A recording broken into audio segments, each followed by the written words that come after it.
Guys, अस्सलामु अलैकुम। क्या हाल चाल है? उम्मीद करती हूँ आप सब खैरियत से होंगी। मेरा आज का व्लॉग मैंने डालने में काफ़ी हद तक लेट करी हूँ क्योंकि मैंने व्लॉग बना के शूट करके रख दी थी। वीडियो को एडिट करना मुझसे नहीं हो पाया, जिसकी वजह से मेरी वीडियो काफ़ी हद तक लेट हो चुकी है। आज के व्लॉग में रेसिपी आप लोगों को मज़े वाले देखने के मिलेंगे, तो आप लोग बिना स्किप करे, बिना टाइम वेस्ट किए बिना चलिए चलते हैं रेसिपी की तरफ। आज की रेसिपी में मैं काली मिर्ची का सालन आप लोगों के साथ शेयर करूंगी और साथ ही साथ मैं उसमें शामिया भी आप लोगों के साथ शेयर करूंगी। लेकिन शामिया की रेसिपी ज़्यादा वीडियो लंबी होने की वजह से उसकी वीडियो शूट नहीं हो पाई है। उसके लिए मैंने जितना बन सकता था तो मैंने बना दी हो।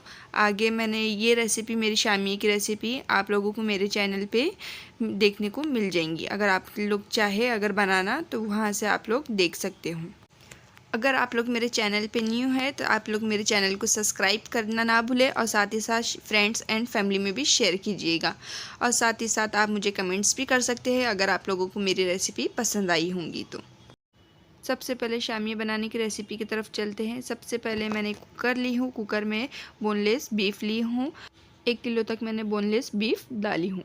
फिर उसके बाद में मैंने 6 से 7 मैंने प्याज ली थी। उसे मैंने बारीक स्लाइस चॉप करके साइड में रख दी थी। फिर मैं उसमें से आधी प्याज में उसमें 3 से 4 अदद में प्याज उसमें शामिल कर रही हूँ। और साथ ही साथ मैंने चने 1 कप के करीब मैंने चने धो के साइड में रख दी थी और उसमें चने भी ऐड करूँगी। और साथ ही साथ में उसमें 2 चम्मच में कश्मीरी लाल मिर्च पाउडर डालूंगी, आधा चम्मच हल्दी पाउडर डालूंगी और 1 चम्मच में तिक्की लाल मिर्च पाउडर डालूंगी। और साथ ही साथ इसमें मैं नमक भी शामिल कर रही हूँ। अब उसके बाद में गरम मसाले ऐड करूँगी। सबसे पहले मैंने ली हूँ आधा चम्मच मैंने शाहजीरा, उसमें 3 हरी इलायची मैंने उसमें शामिल करी हूँ और 2 से 3 अदद मैंने उसमें छोटे छोटे दालचीनी के टुकड़े डाली हूँ। और मैं उसमें पुदीना, कोतमीर और साथ ही साथ में उसमें हरी मिर्चा भी निकाल रही थी साइड में। उसे धोकर एक ट्रे में रख दी थी मैंने और साथ ही साथ में उसे साबित उठा के उसमें कुकर में डाल दूँगी।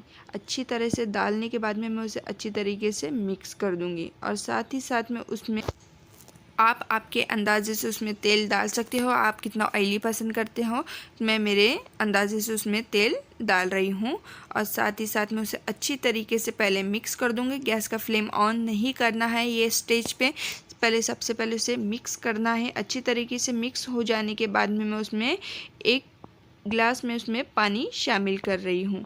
पानी ऐड करने के बाद में मैं उसे भी अच्छी तरीके से मिक्स करूँगी। और मैं चेक कर रही थी कि नमक मिर्चा बराबर है कि नहीं, तो उसमें मुझे नमक मिर्चा अच्छा खासा बराबर दिखा है। अब उसके बाद में मैं भूल गई थी एंडिंग में, तो उसमें मैं आधा चम्मच गरम मसाला पाउडर भी ऐड करूँगी और उसे भी अच्छी तरीके से मैं मिक्स कर दूँगी। अच्छी तरीके से मिक्स हो जाने के बाद में मैं उसमें कुकर का ढक्कन लगाकर 6 से 7 सीटी दे दूँगी। और उसे धीमी आंच पे भी सीटी देना है 3 एंडिंग में। और पहले 4 सीटी मैं फास्ट फ्लेम पे रख के मैं उसे 5 सीटी दे दूँगी। उसके बाद में मैं धीमी आंच पे से सीटी दूँगी ताकि मेरा गोश्त अच्छी तरीके से गल जाए। अगर आप लोगों को मेरी रेसिपी पसंद आती है तो आप लोग ज़रूर ट्राई करिएगा और मुझे कमेंट्स बॉक्स में कमेंट्स कीजिए कि आप लोगों को मेरी रेसिपी कैसी लगी। अब मैंने कुकर को साइड में रख दी थी क्योंकि मुझे बनाना है काली मिर्ची का सालन। तो अब मैंने एक कुकर ली हूँ, गैस का फ्लेम स्लो कर दी हूँ और साथ ही साथ मैंने आधी प्याज जो कट करके रखी थी साइड में तो वो ली हूँ। और उसमें मैं सबसे पहले अपने हिसाब से तेल ऐड करूँगी और साथ ही साथ में मैं उसमें प्याज अच्छी तरीके से भून लूँगी। अच्छी तरीके से भुनाई हो जाने के बाद में मैं, आप देख सकते हैं मेरी गोल्डन ब्राउन होने तक प्याज उसे तल रही हूँ। उसके बाद में अच्छी तरीके से मेरी गोल्डन ब्राउन हो जाने के बाद में मैं उसमें अदरक लहसुन का पेस्ट शामिल कर रही हूँ। आप देख सकते हैं अदरक लहसुन का पेस्ट मैंने 2 ही चम्मच उसमें शामिल करी हूँ और उसे भी अच्छी तरीके से मिक्स कर दूँगी। अच्छी तरीके से इसकी भुनाई करना है। साथ उसके बाद में मेरे पास ये स्टेज पे मैंने कच्चा गोश्त डाली हूँ और उसे अच्छी तरीके से मिक्स कर दूँगी। अच्छी तरीके से मिक्स हो जाने के बाद में मैं उसमें 1 चम्मच मैं कश्मीरी लाल मिर्च पाउडर डाल रही हूँ और आधा चम्मच में उसमें थिक लाल मिर्च पाउडर डाल रही हूँ और आधा चम्मच में उसमें हल्दी पाउडर भी शामिल कर रही हूँ। और साथ ही साथ मैं टेस्ट के अकॉर्डिंग नमक शामिल कर रही हूँ और उसे भी अच्छी तरीके से मैं मिक्स कर रही हूँ। अच्छी तरीके से भून जाने के बाद में मैं उसमें थोड़ा सा पानी शामिल करूँगी। आप देख सकते हैं कि मैं 1 से 1.5 गिलास में उसमें पानी डाल रही हूँ। उसे अच्छी तरीके से मिक्स कर दूँगी और साथ ही साथ मैं उसमें शाहजीरा आधा चम्मच के करीब डाल रही हूँ, हरी इलायची और दालचीनी के 2 टुकड़े डाल रही हूँ। उसे अच्छी तरीके से मिक्स कर दूँगी और साथ ही साथ मैं कुकर का ढक्कन लगा के उसे अच्छे से 6 से 7 सीटी दे दूँगी। अच्छी तरह से सीटी आ जाने के बाद में मैं गैस के फ्लेम को बंद कर दूंगी और कुकर की प्रेशर खुद ब खुद निकलने दूंगी।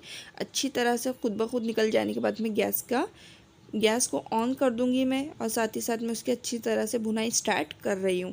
ये मैं डोई के ज़रिए उसकी भुनाई कर रही हूँ ताकि प्याज कच्ची रही है तो उसे अच्छी तरीके से भून जाए। आप देख सकते हैं। उसके बाद में मैं ये स्टेज पे उसमें काली मिर्ची का पाउडर ऐड कर रही हूँ। पिसी हुई काली मिर्ची उसमें डालना है और उसे उसमें लेमन में अपने हिसाब से कितना खट्टा पसंद करते हैं वो हिसाब से मैं उसमें लेमन डाल रही हूँ और साथ ही साथ मैं उसमें कोतमीर और पुदीना कट करके डाल रही हूँ और साथ ही साथ मैं उसमें हरी मिर्चा खड़ा साबित डाल रही हूँ और उसे अच्छी तरीके से मिक्स कर दूँगी मैं और उसके बाद में अच्छी तरह से 5 मिनट तक उसे भुनने रख दूँगी कुकर का ढक्कन ढाँप कर। 5 मिनट तक अच्छे से पकाने के बाद में मैं उसे कुकर का ढक्कन लगा के साइड में रख दूँगी। चलिए चलते हैं शामिया की रेसिपी की तरफ। तो सबसे पहले मैंने शामिया के कुकर को उसका प्रेशर निकले तक उसे साइड में रख दी थी। अच्छी तरह से प्रेशर निकल जाने के बाद मैं उसका ढक्कन हटा के मैं उसे अच्छी तरीके से, आप देख सकते हैं मैं उसके किस तरह से उसके अच्छे इस हद तक भुनाई कर रही हूँ शामिया का पेस्ट एकदम सूखा हो जाए, क्योंकि ये शामिया का पेस्ट एकदम गीला रहता है, उसे सुखाना पड़ता है, इसलिए उसकी अच्छी तरीके से भुनाई करना पड़ती है। इस हद तक भुनाई करना पड़ती है क्योंकि शामिया ये जब भूनते हैं तो काफ़ी उसमें छींटे उड़ते हैं आंख पे, हाथ पे, तो बहुत ज़्यादा ही चटके लग रहे थे। तो मैंने वो हिसाब से ग्लव्स को आगे करके अच्छी तरीके से कैसा भी करके उसकी भुनाई कर ली थी। अच्छी तरह से मेरी भून जाने के बाद में उसे मैं सूखा करने जा रही हूँ और आप देख सकते हैं कि मेरा किस हद तक अल्हम्दुलिल्लाह से बन के रेडी हो चुका है मेरे शामिया। और मैं उसे ढाँप के उसे बना रही थी और उसे अच्छे तरीके से भून रही थी। मैं उसे अच्छा ढाँप के भून रही थी क्योंकि मुझे वो छींटा उड़ने पर मुझे अच्छे ज़्यादा ही चटके लग रहे थे, तो इसलिए मैं ढाँप के उसे भून रही थी। भून जाने के बाद में मैं उसे साइड में ठंडा होने रख दूँगी। उसके बाद मैं मिक्सर की जार में पुदीना और कोतमीर डाल के उसे पीस लूँगी। आगे की वीडियो क्लिप मैंने शूट नहीं कर पाई, आप जाके मेरे चैनल पे देख सकते हैं शामिया की रेसिपी में।